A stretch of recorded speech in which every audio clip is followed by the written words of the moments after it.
part two? Sophomore and junior year high school? Oh gosh.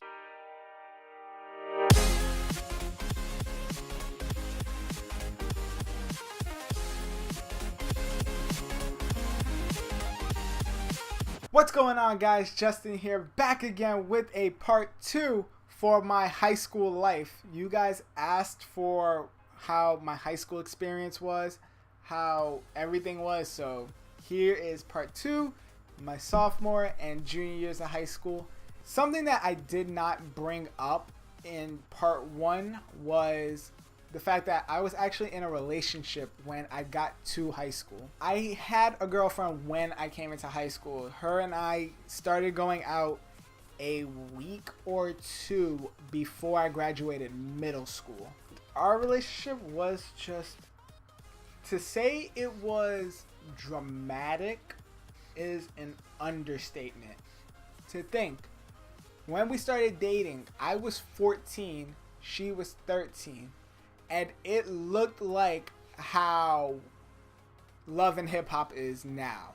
And if you would have told me that if I had a camera back then when I was 14 and I had just documented my relationship, yo, I could have had so many awards right now. I could have had $1 million deal with VH1, but it was just crazy. Anyways, we were still dating around the time of my sophomore and junior year of high school, but it was just like so many things kept happening. Like there was so many cheating accusations on both sides. I still don't know up until this day if I was ever cheated on. Like, I don't know, because there was never any proof, but there was proof of, you know, both of us flirting with other people. I saw some messages. Let's just leave it at that. I saw some messages from her, but I can talk about, you know, the dirt I did. So, supposedly, one of my best friend's ex-girlfriend, she had a cousin who started messaging me. This was back when AIM was still good. If you guys remember AIM, then y'all old. So, she started messaging me through AIM, and she like started flirting with me a little bit, but me trying to be a faithful boyfriend at the time, I was like just ducking questions left and right. And that's when she flat out told me that, you know, she thought I was cute, blah blah blah, she wanted to see me, and found out that she went to school actually across the street from where my high school was. To this day, we never met. I've never seen this girl. The only thing I had that like showed me anything of probably how she looked was a picture that she sent me. It was a picture. It was supposedly her and I think her little sister.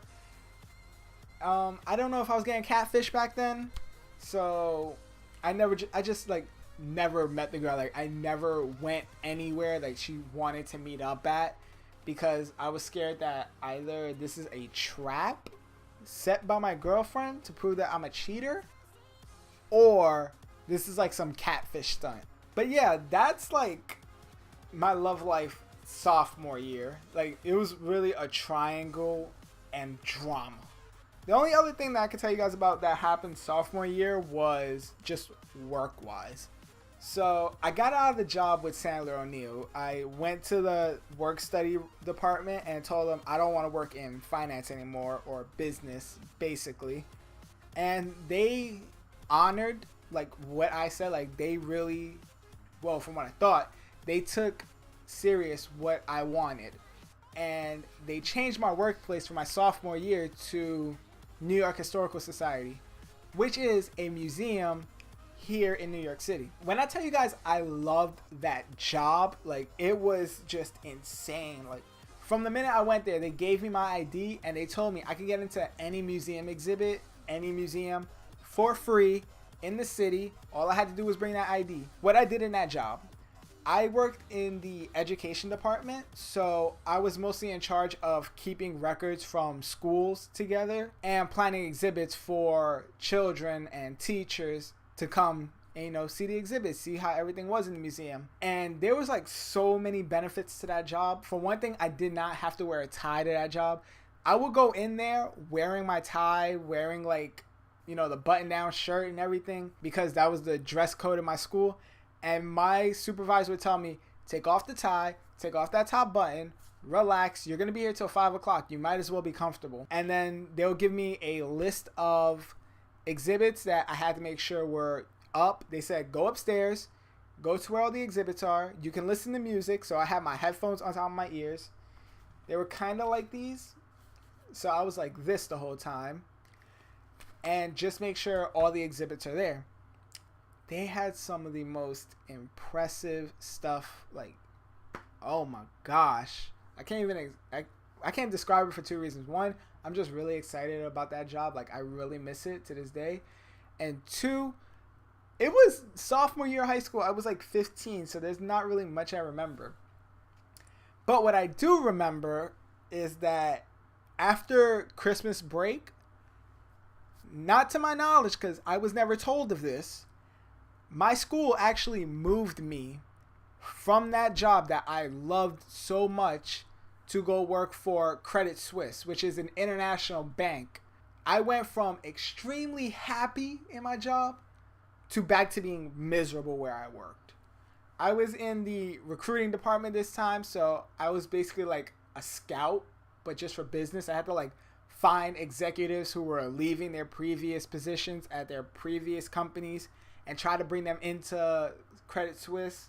But again, sitting in a cubicle for 8 hours a day, like, it's just like the most boring experience to me. Some people love it. I have a friend who loves her cubicle at her job, but it wasn't for me. Like, I could not stand it. Even my supervisor at that job knew that I did not want to be there. And I was really like irked the rest of that year. It was because at that time, I felt like the school put their money, like the money that the company would give them, over what the student wanted to do with their life. Because from what I heard, the reason I got transferred over there was because another student had left the school, and because I was working in a nonprofit organization, it was like, this is our biggest donor, or one of our biggest donors, so we're going to move a student from a nonprofit over to one of our bigger donors. And that kind of like, from when I heard that, I didn't know if it was true or not, but that really did irk me like so much, to the point that a month before school ended, I came to the school early and met up with the person who was in charge of the work study program. And he asked me, how was it working at Credit Suisse? And I told him, it's fine, it's cool. But he knew like something was wrong and asked me what was going on. And I told him flat out, I got to the point where I realized I don't want to work in a big business. I don't want to work for a big company. I don't want to be sitting in a cubicle all day. It's just not for me. I'd rather help people and work in a nonprofit sector than work in a for-profit company where all I gotta do is sit in a cubicle and I'm making other people money. And that's something I still believe in today. And that's sophomore year. So fast forward to junior year now. There's only two things that I want to talk about from my junior year. And that is the job, because they actually honored my wish then, and college trip, which was amazing. So, job. First things first. Let's get that boring part out of the way.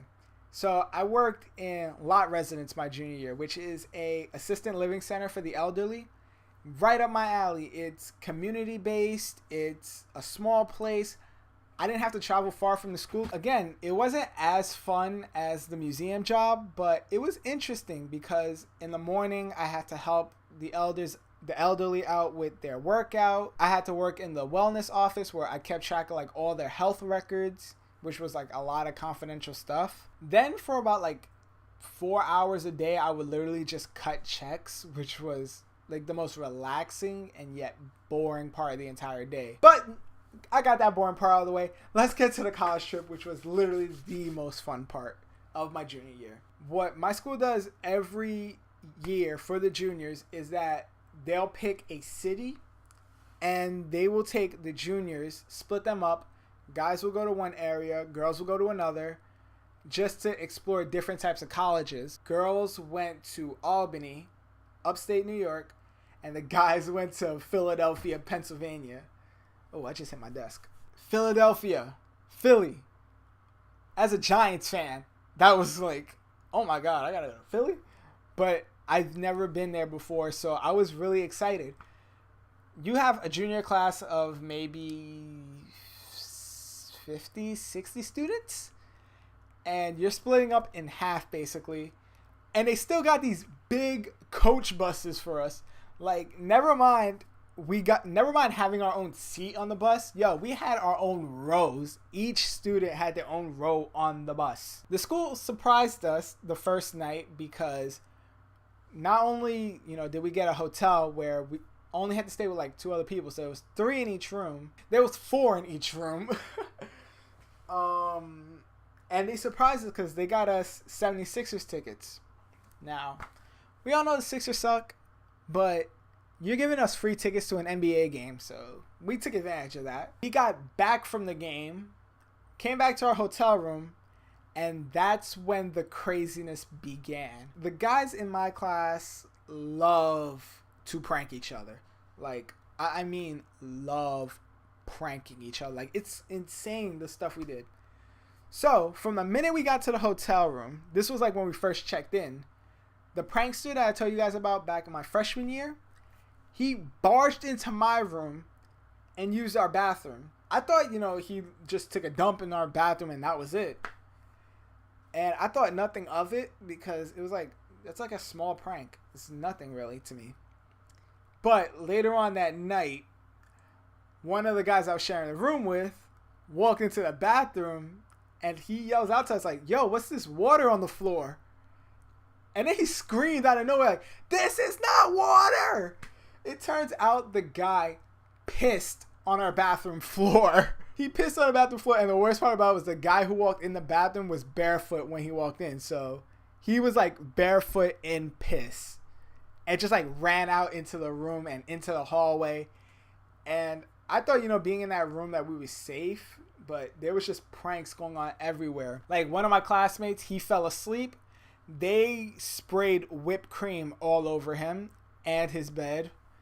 One of the other roommates I shared a room with, they snuck into our room in the middle of the night, and the prankster pulled down his pants while another guy recorded this and sat his bare bottom on my roommate's face. But I feel like one of my other classmates, he just got pranked like more. I can't even say it was more times, but he got the worst pranks going on. He wanted to be the fool, and he came to Philadelphia on a college trip with his classmates, bringing his Xbox 360 so he could play games in the hotel room. So the first night, he falls asleep, prankster, and, his partner in crime, as I'm going to call those two, snuck into his room and stole the Xbox and brought it back to their room.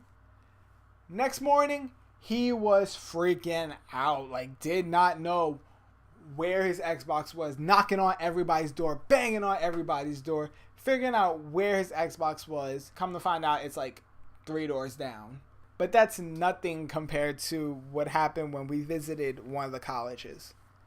So we would visit like 2 to 3 colleges a day because it was only like a 2-day trip. And what had happened was he left while we were all eating dinner to go use the bathroom. Prankster and partner in crime followed him again with a camera, not a DSLR, but it was with their cell phone, which again, still embarrassing, still a camera. And they went into the bathroom. He was in a stall, put the camera over the stall, and all you hear him saying is, no, stop it, no. Oh my God, this dude was pants at his ankles, taking a dump in the bathroom, squealing. Like, he did it as a joke, but it was just funny. And I think what made it like not cool after a little while was the fact that We thought it was just gonna be something like for the guys to see. Somebody, I'm assuming prankster, because he had the original video, actually sent it to all the girls who were in Albany and posted it on Facebook. So we got into some major trouble for that once word got around. Teachers and faculty members found out about it like weeks after it happened, so we didn't really care. And I think the last embarrassing thing about that trip was the fact that, well, I'm gonna just say it like this. You try to get New Yorkers to learn how to use a waffle iron. None of us guys knew how to work a waffle iron. And it was just like the most embarrassing thing. Me personally, I'm used to freaking just having to close my toaster and that's it. And that's actually where I'm gonna end this video. Holy crap, it was actually longer than what I thought. Anyways, guys, if you guys like this video, again, follow the blue arrow, hit that like button. If you're new to this channel, I would love to keep you as a subscriber, so follow the red one and hit that subscribe button.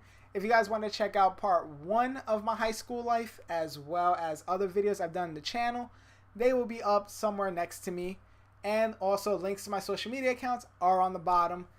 Thank you guys for watching, and I will see y'all in part 3, senior year.